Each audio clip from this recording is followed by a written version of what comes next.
Hello media plan lovers, welcome back to another video by root story. ഇന്നത്തെ നമ്മുടെ video എന്ന് പറയാം, ഇന്ന് നമ്മളൊരു ഫെലനോപ്സ് ഓർക്കിഡ് വുഡിൽ എങ്ങനെയാണ് മൗണ്ട് ചെയ്യുന്ന കാണിക്കുന്നത് കേട്ടോ. അപ്പം ഞാൻ ഓൺലൈനിൽ പർച്ചേസ് ചെയ്ത ഒരു ഓർക്കിഡ് പ്ലാന്റ് ആണ്. സോ ആ പ്ലാന്റ് അത്യാവശ്യം കുറച്ച് ഡ്രൈ ആയിപ്പോയി. അപ്പം നമുക്ക് അവനെ ഒരു വുഡിൽ സെറ്റ് ചെയ്യുന്ന എങ്ങനെയാണെന്നാണ് ഇന്നത്തെ വീഡിയോയിൽ കാണിക്കുന്നത്. അപ്പം നമുക്ക് നേരെ നമ്മുടെ വീഡിയോയിലേക്ക് പോകാം. അതിന് മുമ്പ് നമ്മളെ ചാനൽ ഇതുവരെ സബ്സ്ക്രൈബ് ചെയ്തില്ലെങ്കിൽ സബ്സ്ക്രൈബ് ചെയ്ത് സപ്പോർട്ട് ചെയ്യാൻ മറക്കരുത്. അപ്പോൾ ഈ കാണുന്ന പ്ലാന്റ് കണ്ടില്ലേ, ഇത് ഞാൻ ഓൺലൈനിൽ നിന്ന് വാങ്ങിയ ഒരു പ്ലാന്റ് ആട്ടോ.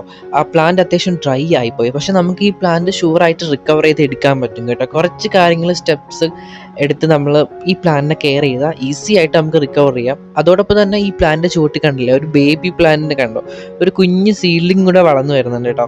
അപ്പോൾ ഇത് വന്ന് പോട്ട് മിക്സ് എല്ലാം കൊക്കോ ചിപ്സ് ഇല്ല കേട്ടോ. അപ്പോൾ ഞാനൊരു വുഡ് മൗണ്ട് ചെയ്യാമെന്ന് വിചാരിച്ചാണ് കാണിക്കുന്നത് കേട്ടോ. അപ്പോൾ അതിനായിട്ട് ഞാൻ ഫസ്റ്റ് തന്നെ കണ്ടില്ലേ, ഇതാണ് സ്പാഗ്നം മോസ് എന്ന് പറഞ്ഞ മോസ്. അപ്പോൾ ഈ മോസ് വെച്ചാണ് ഞാൻ വുഡിൽ പ്ലാന്റ് മൗണ്ട് ചെയ്തെടുക്കുന്നത് കേട്ടോ. ഈ മോസ് ഇല്ലെങ്കിൽ നമുക്ക് കൊക്കോ ഫൈബർ യൂസ് ചെയ്യാം കേട്ടോ മൗണ്ട് ചെയ്യാനായിട്ട്. ഫസ്റ്റ് തന്നെ നമുക്ക് പ്ലാന്റ് ആ പോട്ടിൽ നിന്ന് നന്നായിട്ട് അടർത്തി എടുക്കാം. അധികം റൂട്ട്സ് ഒന്നുമില്ല, റൂട്ട്സ് ഒക്കെ കുറച്ചൊക്കെ നശിച്ച് പോയ ഒരു പ്ലാന്റ് ആട്ടോ. ഒരു ബേബി പ്ലാന്റ് നന്നായിട്ട് വളർന്നു വരുന്നുണ്ട്. അത്യാവശ്യം ഹെൽത്തി ആയിട്ടൊരു 3 റൂട്ട്സ് ആണ് നമുക്കത് കാണാൻ പറ്റുന്നുണ്ടല്ലേ. നല്ല രീതിയിൽ റൂട്ട്സ് ഒക്കെ കുറച്ച് ഡാമേജ് ആയി പോയായിരുന്നു കേട്ടോ പ്ലാന്റിന്. എനിക്ക് തോന്നുന്നു ഓവർ വാട്ടറിങ് ആയ ആ കാരണത്താലായിരിക്കും ഐ തിങ്ക്. ഫസ്റ്റ് തന്നെ നമുക്കൊരു ഫംഗിസൈഡിൽ, ഏതെങ്കിലും ഒരു ഫംഗിസൈഡ് സൊല്യൂഷനിൽ നമുക്കൊരു 10 മിനിറ്റ് ജസ്റ്റ് ഒന്ന് ഡിപ്പ് ചെയ്ത് വെച്ചേക്കാം. അതിൻ്റെ റൂട്ട്സിലൊക്കെ എന്തെങ്കിലും ഇൻഫെക്ഷൻസ് ഉണ്ടെങ്കിൽ പോകാൻ വേണ്ടിയിട്ട് കേട്ടോ. അപ്പോൾ ഒരു 10 മിനിറ്റ് നമുക്ക് ഡിപ്പ് ചെയ്തെടുക്കാം. എന്നിട്ട് നമുക്കെന്ന് വെച്ചാൽ അതിൻ്റെ ഡെഡ് ആയിട്ടുള്ള റൂട്ട്സ് ഒക്കെ കട്ട് ചെയ്തിട്ട് അതിൻ്റെ അകത്ത് നമുക്ക് സാഫ് അപ്ലൈ ചെയ്ത് കൊടുക്കുക. ഏതെങ്കിലും ഒരു ഫംഗിസൈഡ്, ഈ നീല കളറിൽ കാണുന്നത് സാഫാണ് കേട്ടോ.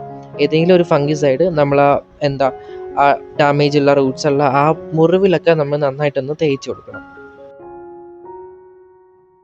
അപ്പോൾ ഈ ഒരു ഫെലനോപ്സ് പ്ലാന്റ് നടാനെടുത്തിരിക്കുന്ന വുഡാട്ടോ, ഈ ഒരു വുഡാണ് ഞാൻ എടുത്തേക്കുന്നത്. ജസ്റ്റ് ഏതോ ഒരു ടൈപ്പ് വുഡാണിത്. അപ്പോൾ ഇതുപോലത്തെ ഒരു വുഡ് എടുത്ത് നമുക്ക് അതിൽ മൗണ്ട് ചെയ്തെടുക്കാം. അപ്പോൾ പ്ലാന്റ് മൗണ്ട് ചെയ്യുമ്പോൾ പ്ലാന്റ് എപ്പോഴും തല തിരിച്ച് തന്നെ വയ്ക്കാൻ ശ്രദ്ധിക്കുക. അതാകുമ്പോൾ അതിൻ്റെ ക്രൗൺ പോർഷനിൽ വെള്ളം കിട്ടിക്കിടന്ന് പ്ലാന്റ് നശിച്ചു പോകത്തില്ല കേട്ടോ.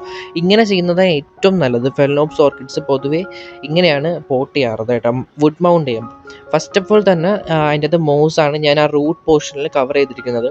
കുറച്ച് നല്ല മോസ് നന്നായിട്ട് സാഫ് ഫംഗിസൈഡിൽ വാഷ് ചെയ്തെടുത്തതാണ് വെച്ചേക്കുന്നത്. കൊക്കോ ഫൈബർ നിങ്ങളുടെ അവൈലബിൾ ആണെങ്കിൽ യൂസ് ചെയ്യാം. അതിപ്പോൾ എൻ്റെ കയ്യിൽ ഇല്ലാത്തതുകൊണ്ടാണ് ഞാൻ എടുക്കാത്തത്. പിന്നെ ഒരു ചെറിയൊരു നൂല് വെച്ച് നമ്മൾ നന്നായിട്ട് ആ വുഡിൽ ഫിക്സ് ചെയ്ത് കെട്ടി കൊടുക്കണം കേട്ടോ.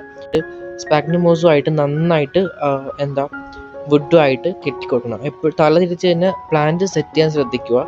അതാകുമ്പോൾ പ്ലാന്റ് നല്ല രീതിയിൽ വളരുകയും ചെയ്യും, നന്നായിട്ട് ഫ്ലവർ ഉണ്ടാവുകയും ചെയ്യും. പ്ലാന്റ്സിന് പ്രത്യേകിച്ച് ഒരു ഡാമേജും വരത്തില്ല കേട്ടോ. പിന്നെ നമ്മൾ ഈ മോസ് സെറ്റ് ചെയ്യണമെന്ന് വെച്ചാൽ പ്ലാന്റ്സിന് എപ്പോഴും ഒരു ഫെലനോപ്സ് ഓർക്കിഡ്സ് പൊതുവെ ഒരു മോയ്സ്ചർ വേണം.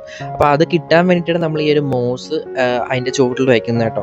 അല്ലെങ്കിൽ പ്ലാന്റ് പെട്ടെന്ന് ഡ്രൈ ആയിപ്പോവും. ഫുള്ളായിട്ട് ഡ്രൈ ആയി കഴിഞ്ഞാൽ പിന്നെ ലീഫൊക്കെ അങ്ങ് കൊഴിഞ്ഞു പോകും. അപ്പോൾ ഇത്രയേ ഉള്ളൂ നമ്മൾ സെറ്റ് ചെയ്യുന്ന വളരെ ഈസി ആയിട്ട് നമുക്ക് സിമ്പിളായിട്ട് സെറ്റ് ചെയ്യുന്ന ഒരു മെത്തേഡാണ്. വളരെ ചെറിയൊരു വീഡിയോ ആണ് ഇന്നത്തെ വീഡിയോ. അപ്പോൾ ഇന്നത്തെ വീഡിയോ നിങ്ങൾക്ക് ഇഷ്ടപ്പെട്ടു എന്ന് ഞാൻ വിചാരിക്കുന്നു. മെയിനായിട്ട് ശ്രദ്ധിക്കേണ്ട കാര്യം, നമ്മുടെ പ്ലാന്റ്സ് എപ്പോഴും ഷെയ്ഡിൽ തന്നെ കീപ്പ് ചെയ്യുക. ഫെലനോപ്സ് ഓർക്കിഡ്സിന് അധികം സൺലൈറ്റോ അങ്ങനെ കാര്യങ്ങളോ ഒന്നും വേണ്ട. പിന്നെ ഈ ഒരു ഓർക്കിഡ്സിന് വെള്ളം ഒഴിക്കുന്നതെന്ന് വെച്ചാൽ അതിൻ്റെ ആ മോസ് ഡ്രൈ ആകുമ്പോൾ മാത്രം വെള്ളം ഒഴിച്ചാൽ മതി കേട്ടോ. അതുവരെ നമ്മൾ വെള്ളം ഒഴിക്കേണ്ട. എന്ന് വെച്ചാൽ ആ പ്ലാന്റ്സിൻ്റെ റൂട്ട്സിലുണ്ടായ ആ മുറിവുകളൊക്കെ ഉണങ്ങിയ ശേഷം മാത്രം വെള്ളം ഒഴിച്ചാൽ മതി. വളരെ ഷെയ്ഡിൽ തന്നെ കീപ്പ് ചെയ്താൽ മതി കേട്ടോ. അപ്പോൾ ഇത്രയേ ഉള്ളൂ ഇന്നത്തെ വീഡിയോ. അപ്പോൾ നമുക്ക് പുതിയ വീഡിയോയിൽ വീണ്ടും കാണാം. അടുത്ത നമ്മുടെ ചാനൽ ഇതുവരെ സബ്സ്ക്രൈബ് ചെയ്തില്ലെങ്കിൽ സബ്സ്ക്രൈബ് ചെയ്ത് സപ്പോർട്ട് ചെയ്യുക. അപ്പോൾ നമുക്ക് അടുത്ത വീഡിയോയിൽ വീണ്ടും കാണാം. അതുവരയ്ക്കും ബൈ.